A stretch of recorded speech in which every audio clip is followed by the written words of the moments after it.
Um, yeah, welcome to this broadcast. I've decided I thought I'd just try this out. I only discovered recently that you could do um, these lives on Substack. I usually prefer to write when I'm doing my new and full moon posts, but I thought today I would, as it's an important lunar eclipse today, I thought I'd just post a video. So I hope this is coming across okay. I think I've set everything up right. Yeah.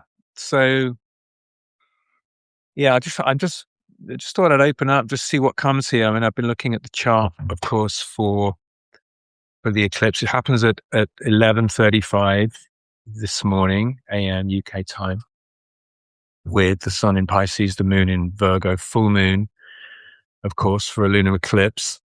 It's at 12 degrees of Virgo, so um, that means the sun is at 12 degrees Pisces, the moon's at 12 degrees Virgo. So this is particularly acutely felt for anyone who has important positions in their own birth chart on those degrees. So if you've got your sun, moon, or personal planets, or the angles of your chart, I mean, this sits right on my ascendant descendant axis exactly. So it's a strong one for me personally. And if you've got your ascendant around these degrees of Pisces or Virgo or Sagittarius, Gemini as well, on the other signs of the mutable cross, this also, because that also tends to have a strong resonance with those, and quite challenging resonance with those other signs on the same cross as well. So yeah, but I think all of us are going to feel this. And I think we're all feeling it. We're certainly feeling it in the world. It's extraordinary how eclipse seasons tend to intensify conflict in the world. They bring out the shadows. They bring out all the tensions which lie buried, and all the resentments that are carried off underneath those tensions when they're unconscious. So, as you know, as difficult as it is at the moment, looking at world events, um, it's perhaps not unsurprising that that a conflict like we're experiencing at the moment in the Middle East is arising now in this eclipse season. We have many examples of that over the years, of eclipses bringing out these much more volatile global situations. And of course, we can also feel that perhaps in our own personal lives. Tensions within relationships often come to a head at times like this. And particularly when we look at the context of this, and we've come off the back of a solar eclipse on the 17th of February, at the end of Aquarius, that was exactly squaring Uranus in Taurus. So there was this sense that there could be something quite volatile, not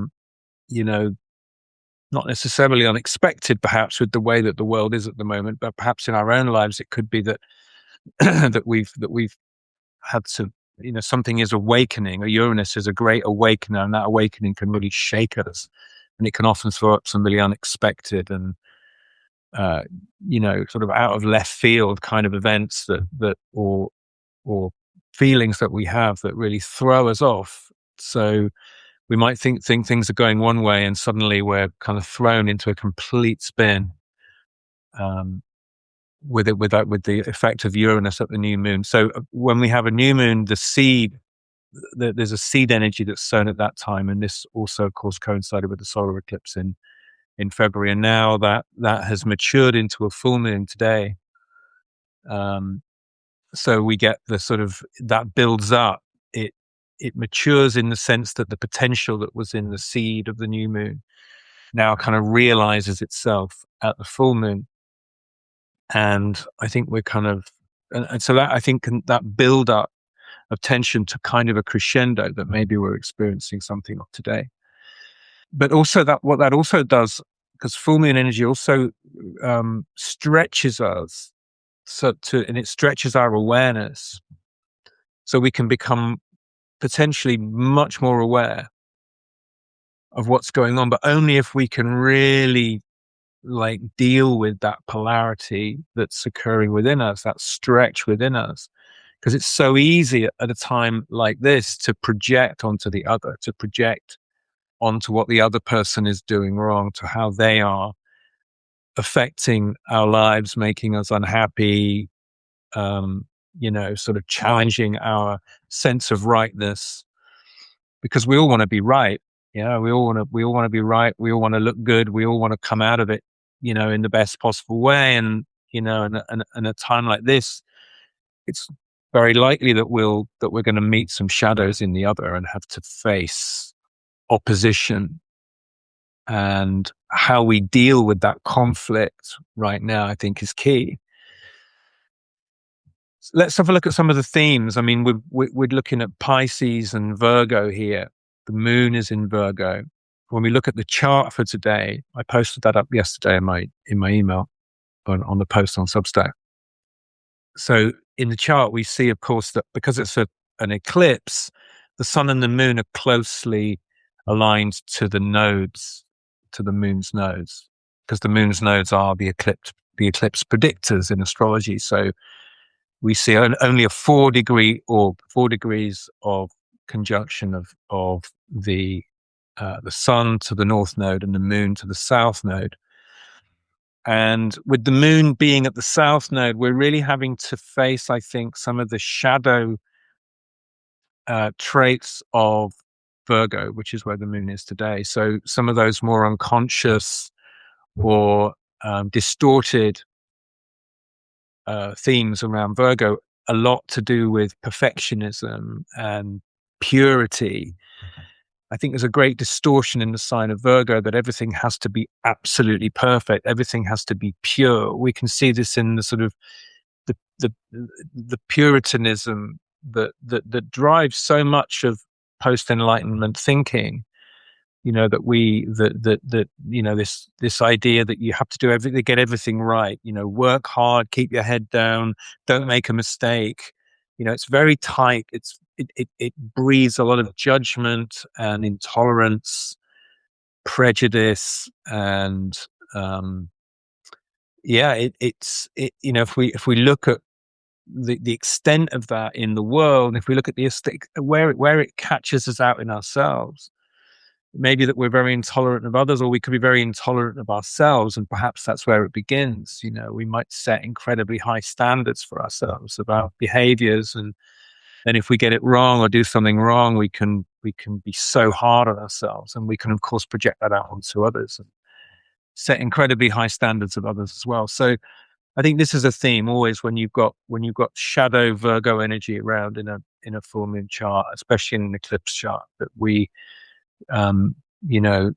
looking at the nature of our judgments, and where we can like get really preoccupied with the detail as well, or we can blow something small into something huge, make mountains out of molehills, as that expression goes. And so there's something there, isn't there, for us all to look at around the way that we do that. It's like, oh my God, I got it wrong.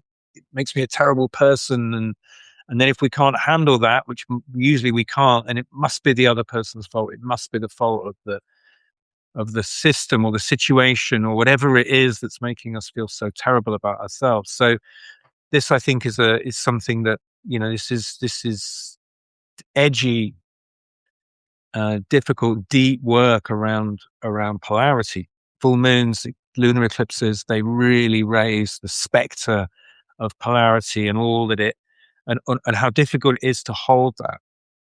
And, with the sun in Pisces and so many planets also in Pisces, we have Mercury now retrograde in Pisces. Mars just moved into Pisces yesterday, and Venus is still in Pisces as well. So we have 4 planets in Pisces. Saturn has now moved into Aries and had that extraordinary conjunction with Neptune, of course, just 10 days ago. So we're in, and then we've got Chiron in Aries as well. All the planets are really bunched up together in 2 signs, or most of them are. Jupiter is in Cancer, Pluto in Aquarius, but the majority of the planets here are aligned in in the same part of the sky. In fact, all the planets, obviously with the exception of the moon at the moment, if we're going to call the moon a planet, then they're all in the same part of the sky. So we've had this unusual experience of actually being able to potentially see all the planets in the sky at the same time.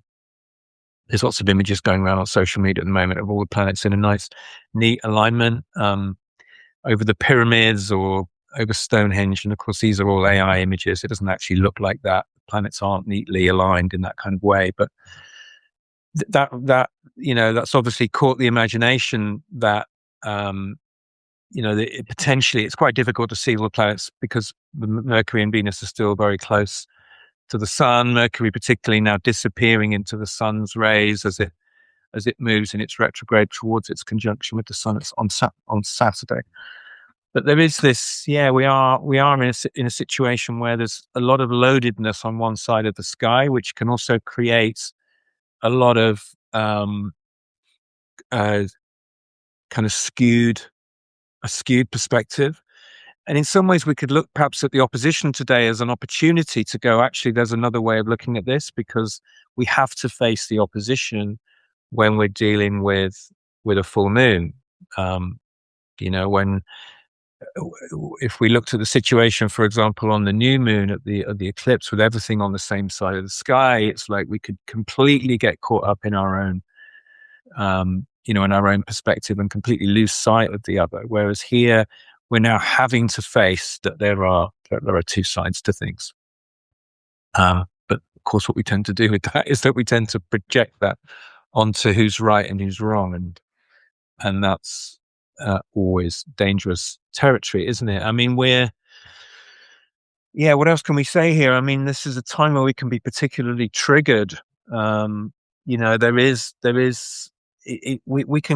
extraordinary, energetically how we can go unconscious at times like this. We can completely lose perspective. I don't know if you've got a situation going on in your life at the moment where you're finding it hard to keep that broader, more open perspective on something, and that may be something to look at for all of us. Where we become polarized, and we're in the middle of this Saturn-Neptune. The Saturn-Neptune conjunction, this dissolving of the old order, this dissolving and disintegration of whatever we thought we could kind of trust in some ways, externally perhaps, the structures, the forms, the institutions, the governments. They've made their conjunction, as I've spoken of before, and as is being spoken of a lot now, around this zero Aries point. It's you can't underestimate how powerful this zero Aries point is. It's sometimes now called the world axis, this zero cardinal point, but it's this is a creation point. It's where everything begins again. And when two powerful planets like Saturn and Neptune make an alignment on that point, there is this sense of like, wow, we're having to remake the world in some way now. We're having to completely reimagine everything. We can't rest into what has gone before. So we're in this strange paradoxical situation where we're having to let go of so much. We're also in Pisces season, which is all about letting go, surrendering, and from that, really, that medicine of compassion that Pisces is really about. How do we recognize that we're all suffering together in a way that's part of what life is, and we're all entangled in all kinds of ways. And then at the same time, while we're experiencing this Pisces energy, we're also confronted now with this radical birth of something new in Aries, and this return to something which, just like when we're born and like we just come into the world and we scream our way into life head first of like, this is all new. This is all like what went before. We can't remember anything. We don't remember our past lives at that moment of birth. We're just in this like, oh my God, everything is new. And that's how it can feel when we have an alignment like this in Aries. And um, yeah, so how do we, I mean, I feel a certain hope, a certain sense of faith and optimism about this year, even in the midst of all the um, unraveling and this, this warring impulse which is going on in the world at large. There is this incredible opportunity, I think, to remember. I'm really with this sense of remembrance at the moment, that we are remembering something. We're getting glimpses of a time where, a time where we knew who we were, because there's something we can connect to at the moment where we just know who we are. It's it, in it, and for that to arise in the midst of the breakdown of so much of what is familiar, to remember who we are and to start to just live into that, to trust that it's okay to be fully ourselves, to step into that and go, here I am, like it or not. This is who I am, and I'm just going to totally be myself. There's no pretense. The beautiful thing about Aries is that they can't, and I'm speaking as one myself, you cannot pretend. You just have to come forward and go, well, this is who I am. And it's too vital. It's too urgent. It's too important. We have to come forward and be ourselves. We have to stop pretending. And I think there's an opportunity here to do that. We need to come forth as ourselves. That's what I'm really feeling that by astronomy. What else to say? I don't want to rabbit on for too long, but there's a medicine in Virgo which we need to connect to here, which perhaps allows us to move from this crippling perfectionism of having to get everything right to somehow transform that into meaningful practice, to find ways of integrating all of everything that's going on, and just bring it back to that mindful everyday application of that weaving together. There's something with Virgo about the weaving together of life, that integration, that weaving of the threads of polarity into something which actually can hold us. My mantra for Virgo goes, I discern what is essential to my well-being, and it becomes my practice. I discern what is essential to my well-being, and it becomes my practice. So this medicine of discernment, which requires us to really stay present to what is real. In a world where everything is being artificially generated and everything's being presented as real when it's, being created by AI or whatever, it's this, I think we're in an age of discernment now. I've started to talk about it in those terms. This is an age of discernment. We're moving into where the most crucial thing is being able to tell what is real. And we can't always tell what is real when we're looking at everything through a screen or through, all the different media that we now communicate through. But when you're sitting deeply with yourself in your own space, or when you're with a friend or a lover or and you're just in the same space and you're feeling each other's heart and you're connecting with that truth in that being that you're with, then there's something in that we can recognize when our soul is in resonance with another, or when we're deeply in touch with the resonance within our own soul. and just to keep coming back to that and to trust in that. I think that's really good Virgo practice. This um, discernment of what is real, of what is true. I'm sure there's a lot more I could say about this. I mean, the one other thing I might mention is that there's a sextile aspect today with Jupiter. Jupiter's about to turn direct in about a week's time. It's currently retrograde, turning direct. The sextile from the moon, I think, can also a Jupiter sextile to a full moon trine to the sun, sextile to the moon, can accelerate processes. It can also accelerate, the tensions as well, because there's no resistance in a sextile and a trine to Jupiter in terms of what grows and what expands. But if we can allow that to expand our awareness for us to grow through this, to be able to hold the tension. This is all about holding tension rather than expressing it as conflict, isn't it? That's really what it's about, holding that within ourselves. And if we can allow Jupiter to, particularly at its time where it's turning around, where we're really we're moving out of a long period of Jupiter retrograde, where we've had to kind of we've had to look within and really understand what is moving and growing within ourselves, and be able to, as it turns, be able to move into that direct phase of Jupiter where that growth can actually start to bear some fruit in our lives. So, yeah, I think we could say something about that as well. That this is a different feel to the Uranus aspect that was on the new moon.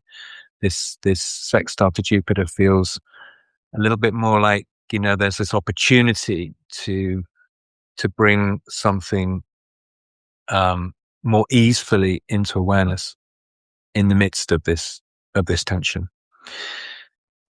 Okay, I'll leave it there. I may continue doing these, or I may go back to writing again. I'm not sure, but I'd be interested for any feedback of how that's come across. Again, I'm just sort of wrapping really in the moment to see what's there. But I hope there's been something meaningful in that for you, and I wish you a beautiful day, and I hope you navigate this eclipse in the best way possible.